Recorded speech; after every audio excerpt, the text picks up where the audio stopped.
السلام علیکم ورحمۃ اللہ وبرکاتہ. الحمدللہ رب العالمین والصلاة والسلام علی رسولہ الکریم اما بعد فاعوذ باللہ من الشیطان الرجیم بسم اللہ الرحمن الرحیم. وقل للمؤمنات يغضضن من أبصارهن ويحفظن فروجهن ولا يبدين زينتهن إلا ما ظهر منها. وقال الشاعر بے پردہ جو نظر آئی کل چند بیبیاں، بے پردہ جو نظر آئی کل چند بیبیاں، اکبر زمین پہ غیرت قومی سے گڑ گیا. پوچھا جو ان سے آپ کا وہ پردہ کیا ہوا، پوچھا جو ان سے آپ کا وہ پردہ کیا ہوا، کہنے لگی کہ عقلوں پر مردوں کی پڑ گیا.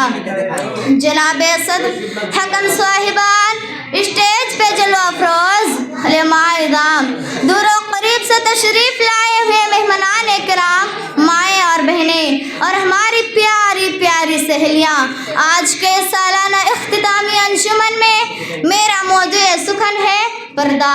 پیاری سہیلیاں، میں نے قرآن کریم کی ایک آیت کا ٹکڑا آپ سبوں کے سامنے پڑھی ہے، جس کے اندر نبی صلی اللہ علیہ وسلم کو اس بات کی ہدایت کی گئی کہ اے نبی، آپ اپنی بیویوں اور بیٹیوں اور تمام مسلمان عورتوں کو اس بات کی حکم دیجیے کہ اپنے اوپر چادر لٹکا لے. وَقُلْ لِلْمُؤْمِنَاتِ يَغْضُضْنَ مِنْ أَبْصَارِهِنَّ وَيَحْفَظْنَ فُرُوجَهُنَّ وَلَا يُبْدِينَ زِينَتَهُنَّ إِلَّا مَا ظَهَرَ مِنْهَا.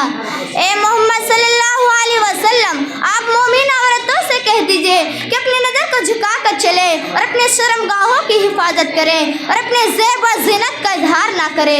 مگر ساتھیوں، جب مذہب اسلام کے روشن ستاروں نے کفر، الحاد، ظلم و جہالت کے بادل چھائے، بے غیرتی اور بے حیائی کی تاریکی ختم ہوئی، قرآن پاک کے عدل انصاف سے باطل کے لہرائے جھنڈے گر پڑے، مظلوموں اور بے قصور کو مساوات اور برابری کا درجہ ملا. خاص طور پر ان عورتوں کو جو ظلم و ستم کی چکی میں پیس رہی تھی، مصائب و آلام کے پہاڑ توڑے جا رہے تھے، اسلام نے ان کو ذلت و پستی کے غار سے نکل کر بلندی پر پہنچایا. ظہور اسلام سے لے کر صدیوں تک مسلمان عورتوں کی بڑائی کے گیت گائے جا رہے تھے. حضرات گرامی، احادیث کے اوراق شاہد ہے، تاریخ اسلام گواہ ہے، انسانی تمدن کی پوری تاریخ بتاتی ہے کہ عورت کا وجود دنیا میں ذلت و خواری کا وجود سمجھا جاتا تھا، شرم و گناہ کا وجود تھا. بچیوں کی پیدائش کی خبر سنتے ہی شادی خانے ماتم کدھا بن جاتی تھی، انہیں زندہ درگور کر دی جاتی تھی. پھر نہ پوچھئے کہ اسلامی معاشرہ کن کن خرابیوں سے دوچار ہوا تھا، کتنی مصیبت اور آفتوں کا سامنا ہوا. بدکاری و زیناکاری عام ہوتی چلی گئی، مکان اور دکانوں، بستی اور بیابانوں میں برائیاں ہی برائیاں نظر آنے لگی. میری پیاری بہنوں، جب تم توحید پر رہے گی، جب دین پر رہے گی، جب پردے میں رہے گی، جب پاک دامان رہے گی، تو صرف تیرے ہی مقدر کا ستارہ افق پر نہیں چمکے گا، بلکہ تیری گود سے بھی ایسے ایسے لال پیدا ہوگا، زمین تو زمین، آسمان کو بھی فخر حاصل ہوگا.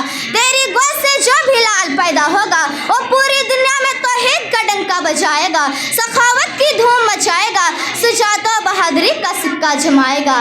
لیکن میری ماں اور بہنوں، اگر تو توحید کو چھوڑ دے گی، بے حیائی عروریانیت اختیار کرے گی، سینما تھیٹر دیکھنے لگے گی، تو صرف تو ہی نہیں بلکہ تیری گود میں کھلتا ہوا پھول بھی مرجھا جائے گا. شراب پیے گا، افیم گانجے کا استعمال کرے گا، تاش اور جوا کھیلے گا، چوری ڈکیتی کرے گا، طوائف عورتوں کے پاس اپنا ٹائم پاس کرے گا، بدعت و خرافات کے رسومات کو رواج دے گا، نماز سے بھاگے گا، اسلام کو بدنام کرے گا، تجھ کو بے پردگی کا حکم دے گا اور تیرے ہی ساتھ بیٹھ کر فلم دیکھے گا اور تمہاری عزت کو خاک میں ملا دے گا. رواج بے حجابی خوشنما کانٹوں کا مالا ہے، رواج بے حجابی خوشنما کانٹوں کا مالا ہے، نئی تہذیب سے ہوشیار تاریخ اجالا ہے. میری پیاری بہنوں، کل تک ہماری مائیں اور بہنیں قرآن و حدیث کی مذاکرہ کرنے میں اپنا ٹائم پاس کرتی تھی، مگر آج ہوٹل اور قہوہ خانوں میں اپنا وقت ضائع کرتی نظر آ رہی ہے. کل تک جو مدارس و مساجد کو آباد کرنے کا ذریعہ تھی، آج سینما ہالوں اور تھیٹروں کو آباد کرتی نظر آ رہی ہے. کل تک جس کے سر و چہروں پر برقع ہوا کرتی تھی، آج جالیدار ساڑیاں انیموریا بلاؤز میں نظر آ رہی ہے۔ آج ناز و نخرہ فقری انداز اسٹائلوں میں چست لباس پہن کر، بالوں کو بکھیر کر، لپسٹک لگا کر، چوڑی کو کھنکارتے ہوئے، پائل کو جھنکارتے ہوئے چلتی ہوئی نظر آ رہی ہے۔ کل تک جن کی آواز حتیٰ کہ چوڑیوں کی کھنکھلاہٹ تک معلوم نہیں ہوتی تھی، آج نہ اسٹیجوں اور محفلوں میں رقص و سرور کے نغمے گاتی نظر آ رہی ہے۔ غرض کہ آج ہماری ماں اور بہنوں کی حالت قابل افسوس لائق ملامت ہوگی۔ اے پردہ چھوڑ کر بے پردہ ساری بیویاں ہونے لگی، اے پردہ چھوڑ کر بے پردہ ساری بیویاں ہونے لگی، کل تک جو جانے شوہر تھی وہ بے جانے جاں ہونے لگی۔ عورت نے اپنے آپ کو اتنا گرا دیا، عورت نے اپنے آپ کو اتنا گرا دیا، برقع تو کیا سینے سے دوپٹہ بھی ہٹا دیا۔ آخر میں اللہ تعالیٰ سے دعا ہے کہ اللہ تعالیٰ ہم تمام مسلمان بہنوں کو اسلام کو السلام علیکم ورحمۃ اللہ وبرکاتہ۔